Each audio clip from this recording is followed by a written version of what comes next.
What's good, everyone? Welcome to another edition of another bad movie review with the Unsavory Heroes. Can you believe this is already our 4th episode and no one's talked me out of this yet? I'm Thadaconda, and for today's episode, we really stretched the meaning of this show once again, in that this movie isn't really a B rating, but it definitely bombed at the box office and definitely fits under our umbrella. We'll take you back to the golden age of cinema, where budgets were larger, CGI was coming into its own, and franchises were boldly imagined. I'm talking, of course, about the 1990s. It seems like in the middle of the decade, studios just decided, hey, remember all those old pulp characters from radio and comics that everyone loved and seemed to fare well? Let's turn those into big movie franchises. The first one of those that I remember is The Shadow with Alec Baldwin, but that's not what we're going to cover today. No. We're going to talk about the one that absolutely failed just a couple of years later, The Phantom. This masterpiece was directed by Simon Wincer, who previous to this film directed Quickly Down Under, Harley Davidson and the Marlboro Man, Free Willy, and Operation Dumbo Drop. Let's just say after 1996, it all went downhill from there for this director. This movie was set to kick off a trilogy in this universe, but obviously because it didn't do too well at the box office, that never happened. On a budget of $45 million, this movie pulled in just over 17. Yikes. Billy Zane took the lead role for this one, and really before this point hadn't been in a position in a movie that had this kind of budget before. He had been a leading man, but nothing to this degree. And I wouldn't really blame the failures of this movie on his acting. I mean, it just wasn't that good of a movie all around.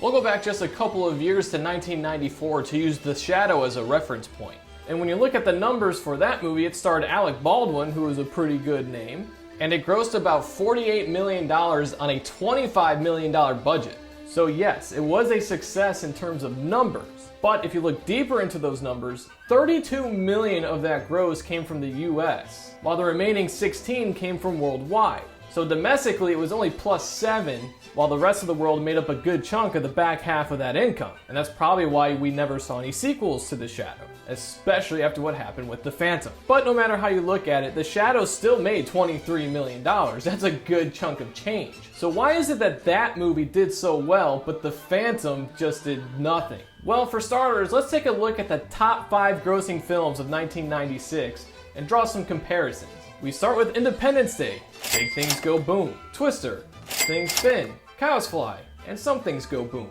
Boom. Mission Impossible, yeah, that series is still going. Tom Cruise Chews Gum, and Things Go Boom. The Rock. You're best. Nick Cage Goes Boom.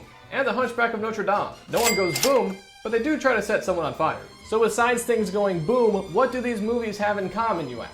Well, they were all released during the summer, and they all had massive star power behind them. The Phantom was released on June 7th, which was the exact same day as The Rock. Losers always whine about their best. Needless to say, it had no chance against a movie with Nick Cage and Sean Connery as the lead actors. And The Hunchback of Notre Dame came out just 2 weeks later, so families were probably saving their money so that they can take their kids to go see that movie instead. And because Hunchback is a Disney movie, we all know that Disney carries for a very long time in terms of its life of box office sales. So what did The Shadow have to go up against in 1994, you ask? Now mind you, its release date was July 1st of that year, so it was a summer movie as well. Well, The Lion King came out on June 15th, which was half a month earlier, Forrest Gump July 6th, True Lies on July 15th, and The Mask on July 29th. Now, if you'll notice about The Shadow and what it was up against, as I mentioned, it was 2 weeks after The Lion King, which was a huge movie, yes, but it was at least a different genre from that movie and from what it was going up against, besides True Lies, but it still had a 2-week advantage over that Arnold Schwarzenegger movie. It was released the same time as Forrest Gump, yes, but again, we have a drama compared to an action. Not action with action like The Phantom was with The Rock. So with all that information out of the way, let's just jump right into this one and see if it was truly worth losing $28 million. God, I wish I had that kind of money to lose and not have to worry about anything. We begin with a flashback of a narrator explaining how a rich white boy watches his father get murdered by a pirate before washing ashore on an island called Bengala. Some tribespeople come across the kid and christen him as the Phantom. You're telling me this tribe has been sitting on this power for God knows how long, and they just now decide to give it to this random kid who washed ashore? Why didn't they give it to anyone in their tribe to begin with? You're telling me there was no one worthy in this little chunk of people of christening the power of the Phantom? There wasn't one person who had been training his entire life up until this point just to get undercut by this random person who just so happened to be there on that very night. That had to have caused issues within this tribe. I want to see the story of the civil war that this caused. Flash forward to 1938, where Dexter's dad drives through the Bengala jungle with Short Round and some other crooks. They have to cross a rickety bridge and force the child to drive across. Not really sure how this kid knew how to drive a truck, but they all cross before he starts driving across the bridge. Why didn't the kid just throw it in reverse and hightail it out of there? If he didn't know how to throw it in reverse, why didn't he just turn the truck around and leave these people for dead? This seems like a situation where the child was taken under threat or extreme circumstances or maybe even a kidnapping, so I don't know why he would want to be with these guys. The smarter play would have just been to leave the truck on the bridge, get out, and then just run back home. They'd have no way of getting around the truck. The weight of the vehicle would have probably caused the bridge to snap and plummet. It's a win-win for the kid. The guys head into a cave that just screams it's cursed. After rummaging through some treasure, they find what they're looking for in a plastic skull. The haunted skeleton comes alive and kills one of them. The three remaining guys hear some drums playing, which I guess summons the Phantom. What is this guy doing with his life every day? Does he really just sit in a cave under this one spotlight caused by the sun, waiting for anything to happen just so he can spring into action? Does he wear the suit all day? Does he only wear it for like an hour at a time? And when watching this movie, you really have to crank up the volume to hear the drums, so how did anyone hear them? And how does he know where to go once he is summoned? We see right after this, he shows up at the right place in a matter of seconds. I guess he was just next door. After giving chase and fracturing one of the henchmen's skulls by throwing him into a tree, the Zaner gets caught in the truck on the rope bridge from before and narrowly escapes with Short Round. Dexter's dad escapes. How he escaped?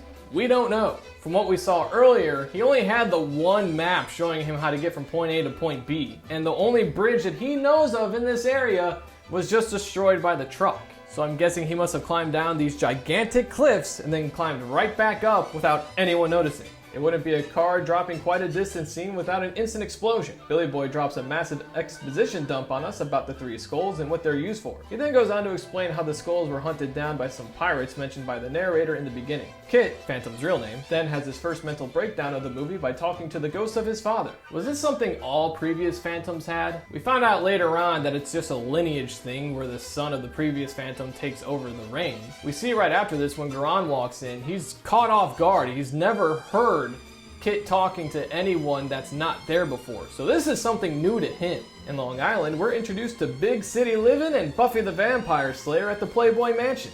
Buffy's uncle runs a newspaper and is threatening to expose Xander Drax for being a crooked businessman. In the kitchen, Jimmy Wells is doing the best he can to get a restraining order against him. That's assault, brother. Buffy's uncle lays out his plan to expose Drax to his face. You know, instead of doing the sensible thing and not telling him any of the information that you have, he even tells Drax how he knows he's part of a crime family. Why would you let him know this information? You know he's involved in some shady shit, so he more than likely has the balls to go after you and take you out of the picture. Dave lays out to the police commissioner and mayor how Drax might be part of a pirate clan. How anyone could believe him is beyond me. Although I guess there were a lot of people in the early 20th century who were looking for massive power in any way, shape, or form. Buffy decides to go to the island over her uncle, and she boards a plane the next day. Drax uses the most useless weapon ever against Dr. Fleming, whom he suspects being the mole giving the information to Dave. Now, I don't think this microscope would have killed the doctor. Yes, it would have hurt like hell. But look at the size of the blades when they come out. Unless there's more to them that we don't know about and shoot out at an incredible rate. I mean, it would have blinded the guy, which would have been a huge inconvenience. And how did he know he was going to use the microscope anyway? Just out of good faith? What if he would have asked him to use the microscope and he just said, nah, I've got other things to get to. I've got a lunch in like 10 minutes. You know, I'll look at it another day for you. We'll figure it out then. And then he just goes along his merry way. What would Drax have done then? I mean, I guess he would have speared him. On the plane, the aircraft is raided by pirates. This poor guy, look at what he has to go through just to keep the electricity going through the cave. The Phantom hears the distress call. Catherine Zeta-Jones takes Buffy prisoner. Captain Horton gives Phantom the lowdown on Buffy being kidnapped. We see Phantom kept short round around. I'm guessing this kid doesn't have a family? Either that or they have no issue with him running around with a grown man in a purple suit and 2 pistols. On the boat where Buffy is held captive, Sala has a chance to end the movie right here, but instead of pulling the trigger and sparing us an extra hour and a half, gets the pistol snagged right out of her hand. Phantom and Buffy start their escape. For being kidnapped with really no way out, she's not really appreciative of Phantom helping her. Let's run down the situation that Diana is in. That's her real name, it's not really Buffy. The plane she was on was taken down mid-flight. She was then taken captive by pirates. She's tied to a chair on a boat in the middle of nowhere that she's aware of. Sala was about to steal the information that she had on her before the Phantom came in, and then she gets rescued by him. What an ungrateful bitch. Despite having made it to the deck, the two get captured anyway. After getting his ribs crushed, Phantom still manages to escape the grasp of multiple henchmen by throwing them off like they weren't even there. Buffy just slides right out of her captor's arms and goes for the low blow. You got both of them. I mean, seriously, was there even a real threat here? Look at how easily these two escape without even breaking a sweat. Phantom and Buffy hop on an escape plane. The dog tells the horse to move his ass and catch up to the plane. The plane runs out of fuel due to being shot, and instead of landing the aircraft in the giant open strip of land, Phantom decides to pull a dangerous stunt and sends the plane into a mountain. Look at how long this plane has before it smashes into the side of the mountain. Phantom could have easily landed this thing in this giant strip without even worrying about any danger. Instead, he has Diana go onto the pontoon, then they have to jump onto the horse. Well, first, before that, he has to hope the stick he used on the plane keeps it level and steady and doesn't budge loose at all. He then has to jump on the horse, followed by him to catch her when she jumps. What if instead of jumping, she just freezes with her nerves and boom, goes into that fiery ball of death? Or what if she jumps and instead of landing perfectly in his arms, misses and ends up horribly mangled? I can't believe we just did that. Neither can I. Look, even the Phantom didn't think this was going to work. What the f***? The chase continues through the jungle before ultimately coming to a conclusion due to a well-placed log and the local tribespeople hanging some horseback riders. Phantom takes Buffy to his love shack and gives her a pearl necklace. Phantom finds out about Drax being linked to the pirates and decides to head to New York. Zany arrives in the Big Apple and pays his cabbie in plastic gems, leading to unquestionable loyalty to the stranger he just met. Drax lays out his plans to collect the 3 skulls to his partners. One of the Zephyro brothers decides this is a crazy idea, but gets speared as he attempts to leave. At the newspaper, Kit, Buffy, and Dave discuss Drax's plan, and it just so happens that the guy on the sex offenders list knows the Jade Skull is at the Museum of World History. Kit and Buffy have a discussion about why Kit turned away from her. I had to take over the family business. Now yes, these two obviously have a past together. Knowing this information now, how does she not put 2 and 2 together being right in his face during the escape scene? Now, I will give it to you, there was a lot going on, a lot for her to process, so, that's a little bit to be, she might not have been able to figure it out then and there. But later on in the cave, you're telling me she did not recognize his voice, his build, his stature, the way he spoke, his mannerisms. None of that clicked in her head and she thought, oh shit, this is Kit. Billy decides to just say f it and hurls a stand through the glass to retrieve the skull. Drax and his men show up and the skulls put on a laser show showing where the 3rd skull is located. Boy, sure is convenient that map was there for the skulls to just laser right on to the next location they have to go to. This is it. It's happening right here and now. What's it? There's no way he knows what's going on with the skulls in his hands right now. For all he knows, they're about to explode and kill everyone in the room. I don't understand having Kit and Buffy at the office. Why not just leave them at the museum? Who cares what Billy Zane's interest is in the skull? At this moment, Drax has 2 of the 3. There's absolutely no point in trying to get information out of Kit. And holding Buffy captive at this time has no meaning either. It made sense when she was traveling to the island to take her, but now it doesn't. Billy donkey kicks 2 of the henchmen down the stairs and escapes to the machine room. They find his clothes on the floor and then are attacked by the Phantom. He gets locked in the room and slides down an elevator cable using his pistols as a buffer between his hands and cable. Never mind the fact that his boots and guns would have been absolutely destroyed after this stunt. Drax figures out the final skull is at the Devil's Vortex and plans to leave that night. The Phantom commits Grand Theft Animal. A thrilling chase ensues in which there are perfectly placed ramps right outside the park for these police motorcycles to jump. I don't know what kind of suspension these motorcycles had, but Damn, the early 20th century had some great vehicles. Phantom performs a perfect William Shatner tumble as he escapes into the zoo. The cabbie helps him escape. Phantom has another mental breakdown and starts a conversation in the backseat with his dad. This has to be a special power that the Phantoms have from one generation to the next. He's asking his dad questions that only he would know the answer to, and the responses give some pretty in-depth details. We find out the only reason Phantom thinks he can catch the bad guys. I have to. There's a woman involved. The power of boners is strong in this one. Phantom jumps into the water and grabs hold of the plane before it takes off. There is a lot wrong with this upcoming sequence, and there's also some good deal of math, so buckle up. The plane that Drax uses to get from New York to the Devil's Vortex is a Beechcraft Model 18. Now the range of the tank on this airplane is 1,200 miles. The distance it's estimated everyone has to go is 10,000. So you can probably figure out what's wrong on your own here. At no point in time during the rest of this sequence do they show this plane landing to refuel. The top speed of this aircraft is 225 miles an hour, which means that it would have taken them roughly 2 days to reach their destination. You're telling me at no point during this journey this thing landed and had to refuel? And talk about strength, my God, he held onto a plane for 2 days. Not only that, Sala, the pilot, didn't notice an extra 180 pounds at least on the left side of the aircraft. She didn't have to adjust at all during her flight. The plane arrives at the Devil's Vortex, and somehow they all know how to get to the one cave they have to get to in order for the final sequence to take place. The gang runs into the pirates we've been hearing about for the past hour, and it's revealed by Shang Tsung there's a fourth skull no one has mentioned until this point. Despite given all day to move out of the way, Charlie takes a cannonball to the gut. Phantom announces his presence to everyone in the cave. Despite his announcement to the world, Phantom is still able to swing down and kick Shang Tsung right in the chest. He then proceeds to crossfire his pistols without even looking at his targets and hits every pirate near the handle of his sword. Not one kill shot. And look, I can see this movie is more geared towards family action, but even with that being said, remember, this movie costs over $40 million to make. And this is the gunfighting and fight choreography that we got. Everyone keeps on fighting, and Phantom is cornered by Shang Tsung. The pirate puts all of his weight behind his thrust as Phantom gives the old sidestep, causing him to go right into the shark-infested water. Sala drops a net on top of the pirates charging at Phantom. Despite the fact this guy up front is basically halfway out, they can't escape. Phantom, knowing Drax needs the final skull to complete his mission, decides to not give it to Sala and Buffy. Instead, he takes it with him just so we can have tension in our final battle. In a stunning display of mid-90s CGI, the three skulls come together to form the Holy Trinity. After turning Dexter's dad to dust, we figure out what the fourth skull was for. I've worn it all my life. For protection.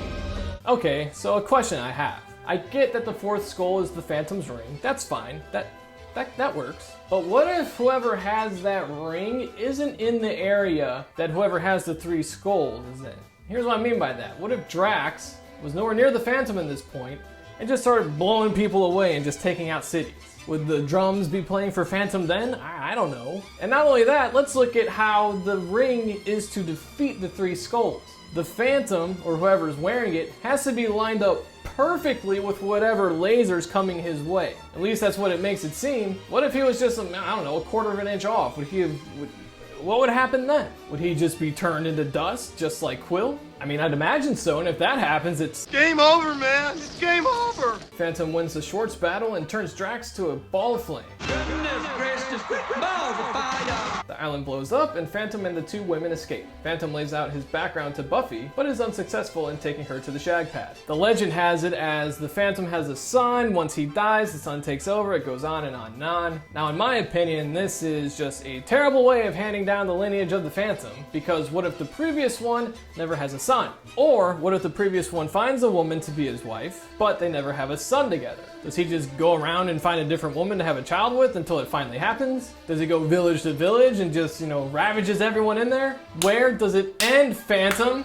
I guess Sala made peace with Buffy and Phantom. Phantom reveals his identity to Buffy, magically removing his eye makeup in the process. Billy then gives off arguably the biggest misogynistic vibe of the entire 90s. What if she refuses you? No one refuses the Phantom. Good thing this movie takes place before World War II. Sally and Buffy fly off while Phantom rides his noble steed through the jungle. We get an outro narration about how Kit was an idiot for letting Diana go, but the voice knows she'll eventually come around, because, you know, lady boner. After watching this movie, I can see how it wasn't successful in the summer of '96. It wasn't action enough to where we were starting to see bigger explosions and stunts in movies. Had this movie been released earlier in the year, I say it probably would have done better, but I don't know if it still would have made its money back.